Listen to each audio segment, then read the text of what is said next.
역대 강세장 아날로그 그래프로 살펴보면 아주 조금 상승했기 때문입니다. 즉, 더 지속될 수 있고 더 상승할 여력이 높다고 바라볼 수 있죠.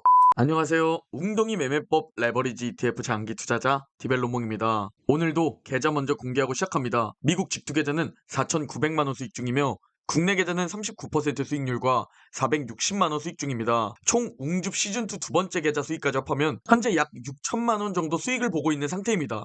자, 오늘 영상을 시작하기에 앞서 이 소식을 접한 투자자분들도 많이 계실 텐데요. 바로 워렌 버핏의 파트너 버크셔 해서웨이를 함께 이끌어온 세계 최고의 투자자 중 한 명으로 꼽히는 찰리 먼거 버크셔 해서웨이 부회장이 향년 99세의 나이로 별세했다는 소식입니다.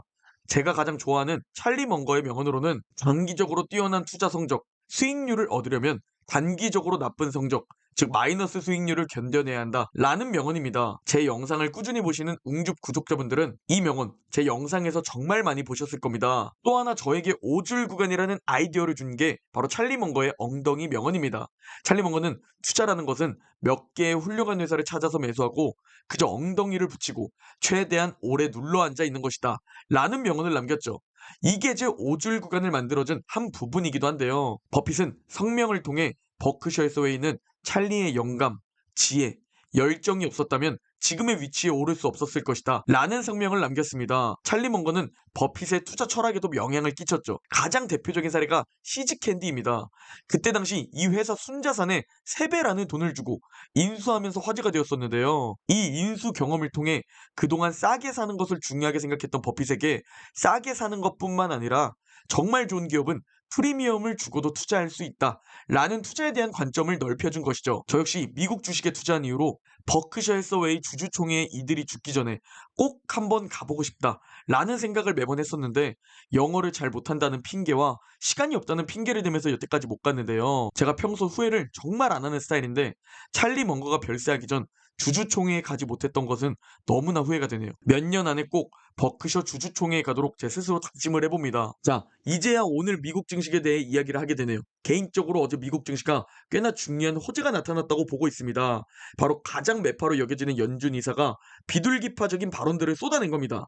물론 시장은 이 부분도 선반영되었다 라는 핑계로 아주 조금 상승했지만 전 개인적으로 이 호재가 이번 지루한 횡보를 끝낼 수도 있다 라고까지도 바라보고 있는 상황입니다. 바로 강경 매파로 불리는 크리스토퍼 윌러 연준 이사가 몇 달 동안 인플레이션이 낮게 지속된다면 우리는 정책 금리를 낮추기 시작할 수 있습니다 라는 금리 인하 발언을 해버린 겁니다. 이걸 제가 왜 이렇게 호재로 바라보냐면 그동안 시장은 지속해서 금리 인하 기대감을 보였었는데 연준 위원들은 그 기대감을 부러뜨리듯이 계속 고금리 장기화 스탠스를 외쳤었기 때문입니다. 연준이 왜 계속 시장의 기대에도 불구하고 그토록 고금리 장기화를 유지할 것이다 라고 강경하게 외쳤었냐면 함부로 인플레이션에 대해 승리 선언을 하게 되면 주식, 부동산 등 자산 시장은 급격히 상승하게 되고 반대로 국채금리는 이제 급격히 하락하게 되면서 이게 다시 인플레이션 상승을 또 부추길 수 있기 때문에 연준도 시장과 같은 생각이면서도 고금리 장기화를 외쳤던 겁니다. 그런데 이걸 가장 강하게 외치고 가장 시장의 기대를 무너뜨렸던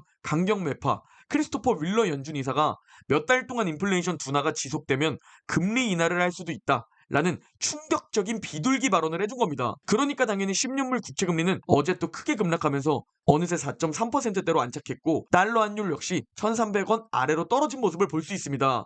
국채금리와 달러가 하락을 해야 반대로 주식시장은 상승한다 라는 것을 제가 이번 8월 조정장에서 계속 말씀드렸습니다. 자, 그런데 주식시장은 왜 작은 소폭 상승으로 끝났냐? 화면을 보면 달러의 하락세보다 주식시장의 급등이 훨씬 가파른 모습을 볼 수 있죠. 즉 이런 부분들에 대해 주식시장이 좀 더 선반영해서 올라갔다 라고 바라볼 수 있습니다. 그럼에도 전 좀 더 올라가지 않을까 라고 계속 긍정적인 뷰를 가지고 있긴 합니다. 자, 다시 돌아와서 이 강경 매파의 비둘기적인 발언에 3월에 금리 인하할 수도 있겠는데? 라는 시장의 해석이 반영되면서 3월 금리 인하 가능성이 40%로 확 올라갔고 5월에 금리 인하를 할 것이다 라는 전망은 현재 시장을 기정사실화로 여기고 있습니다.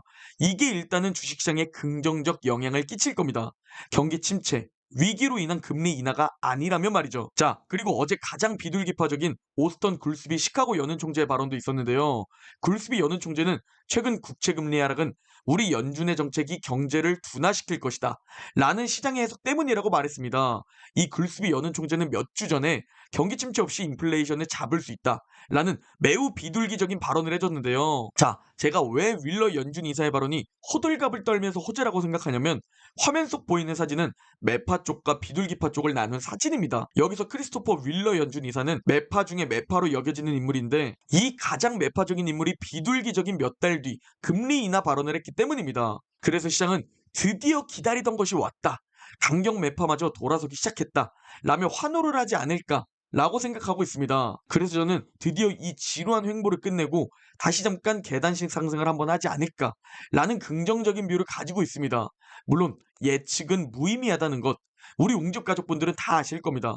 그냥 제 생각이 이러하다 라는 부분만 참고하시면 좋을 듯 합니다. 다만 지금 떨어질 것 같은 이 과열된 구간에서 안 떨어지고 계속 잘 버텨주고 있고 여기서 현재 악재가 아닌 호재가 나오면 좀 더 상승할 수도 있다는 것을 꼭 아셔야 합니다. 그래서 제가 횡보를 해도 보유하고 있고 떨어지더라도 보유하고 있는 것이 중요하다. 이게 아까 말씀드렸던 찰리 먼거의 장기적인 큰 수익을 위해서 단기적인 손실을 견뎌낼 줄 알아야 한다.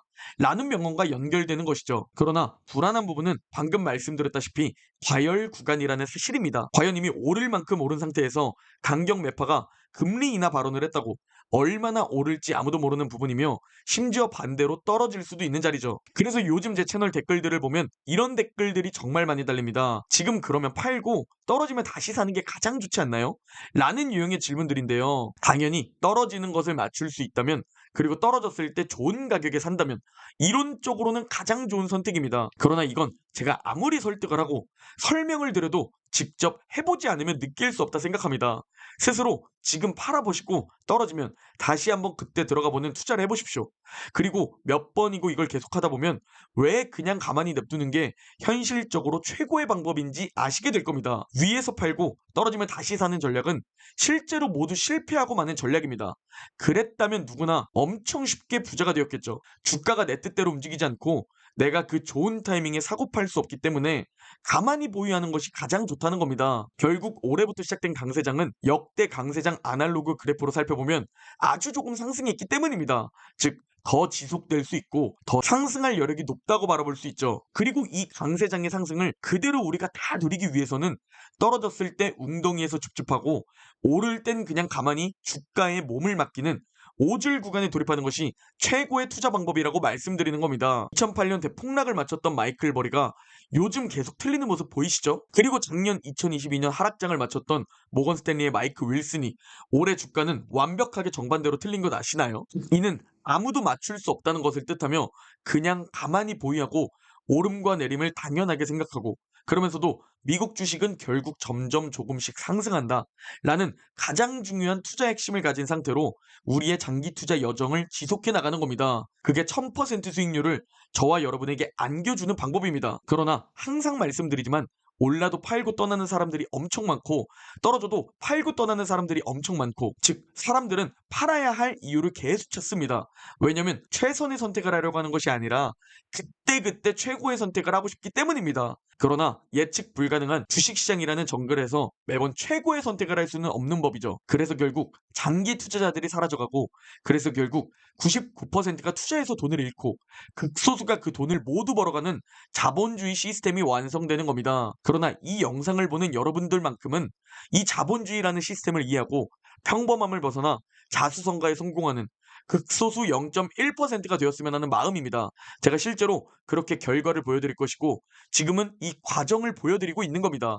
그리고 이 과정을 함께 매일매일 지속하셔서 2030년이 되었을 때 극소수가 되는 결과 그걸 여러분과 함께 하는 것이 제 유튜브 채널의 취지입니다. 함께 부자가 되고 함께 주식 투자로 돈을 버는 것 그리고 지금 이 상황보다 훨씬 여유로운 부자가 되는 것 그게 저와 여러분이 가야 할 길이고 실제로 우리는 현재 그 길로 나아가고 있습니다. 좀 더 시간이 필요하겠지만 방향이 옳다는 확신을 가지고 함께 이 장기 투자 여정을 동행하셨으면 좋겠습니다. 오늘 영상은 여기까지입니다. 제 영상이 도움이 되셨다면 구독, 좋아요, 알림 설정 부탁드립니다. 그럼 내일 영상에서 뵙겠습니다.